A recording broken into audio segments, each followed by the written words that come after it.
આજ તો કોઈક નવી વાનગી બનાવતા લાગે. આજ તો તુવેરું બનાવવાની છે, તુવેર ટોઠા. એવું? આ ગ્રેવી બધી બનાવી છે. આ ટામેટાની, આ ડુંગળીની, અને આ લીલું મરચું, અને લસણ. લસણની ગ્રેવી બનાવી દીધી છે ને? હવે લસણની ડુંગળીની ભેગી બનાવી. બંને મિક્સમાં બનાવી?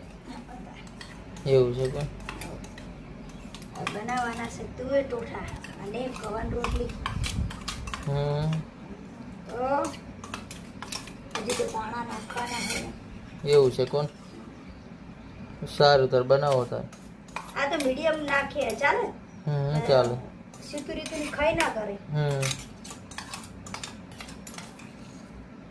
બનાય તારે.